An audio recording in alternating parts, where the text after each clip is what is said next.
when we are not in relationship with our specific person, our twin flame, or we're in relationship with someone, but the relationship is not the way we want it to be, and we're not experiencing a fulfilled, loving, and growth-oriented relationship, well, we're suffering from relational trauma.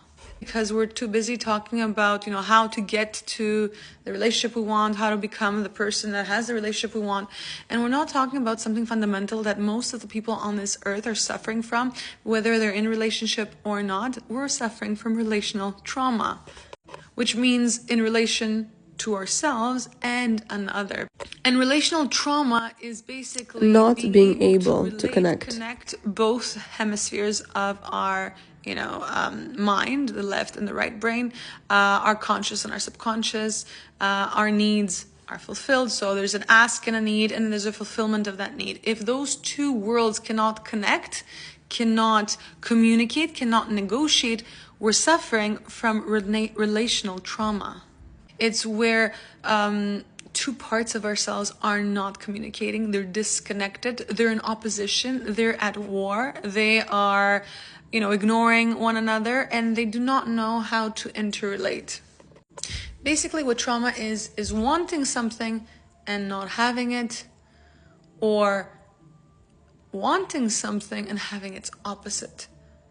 So relational trauma basically is to not have our needs met in relation to ourselves and another.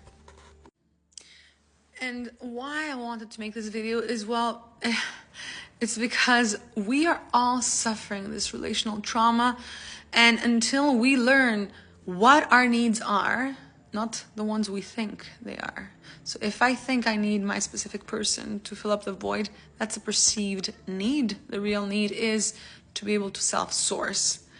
My other perceived need is for my specific person not to reject me. That's a perceived need. My real need is how to self-soothe.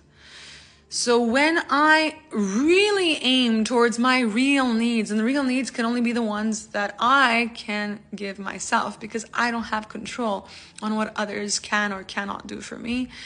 And so the only thing I can control, and those therefore are the real needs, are the ones that I can bring to the table in relationship to myself, and therefore become that vibrational match that I actually pull in vibrationally from the outer world. So instead of focusing on what this person is doing or not doing, so let's say they are abandoning me, they're not giving me love. They're rejecting me, they're giving me pain.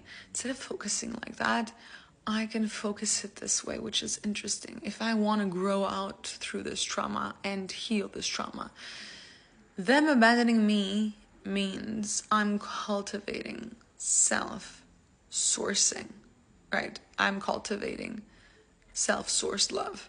Them rejecting me means I'm cultivating self-soothing. So them rejecting me, they reject me, I learn how to self-soothe. They abandon me, I know how to self-source. And I use this trigger, this pain, as an opportunity to give myself what I have been wanting for them to either stop doing or wanting them to give me. So relational trauma would mean that I am stuck on wanting them to change, them to not reject me, and them to love me more and be present.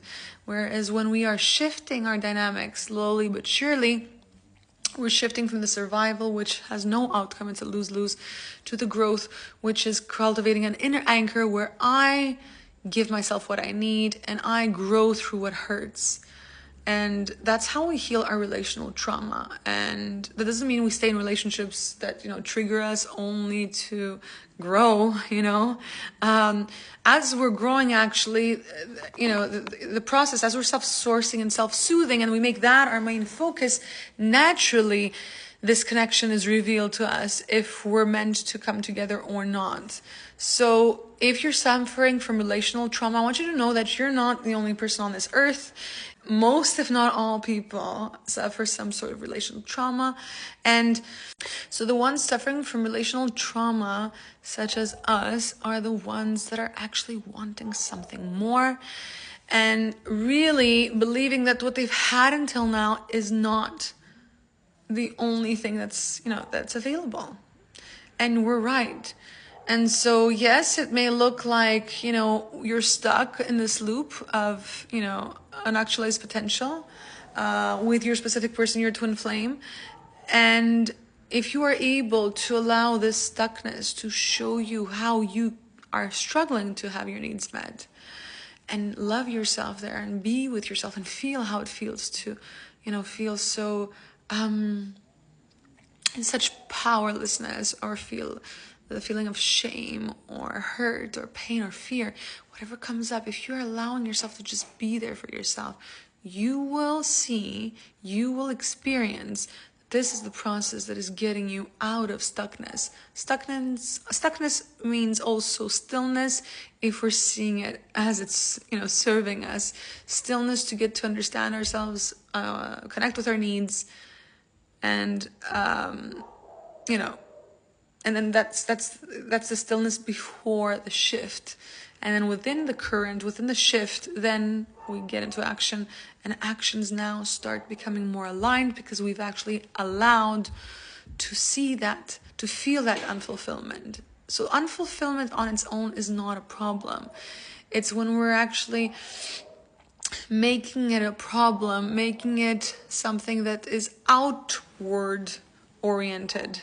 So it's somebody else's fault. Somebody needs to give me something. Somebody needs to stop doing something so that I can fulfill my needs. And then when we get stuck on one outcome, so trauma would be, okay, this is a problem. Now I need to solve it. And I'll continue doing this one thing that doesn't work until it's never solved.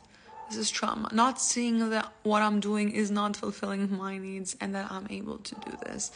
So if this video resonates with you, please let me know how you feel about it and let me know what kind of content you want. I'm ready to, launch my course on, worst case scenarios for relational wounds and traumas, how to grow and shift exponentially and with support. Let me know if if you would want to check it out, and I'll send you the link. And so there's it's a do-it-yourself part and do it together. The do-it-yourself is needed because I'm a firm believer that you are all self-healers. You just need guidance sometimes, and maybe not. Maybe you could do this all on your own.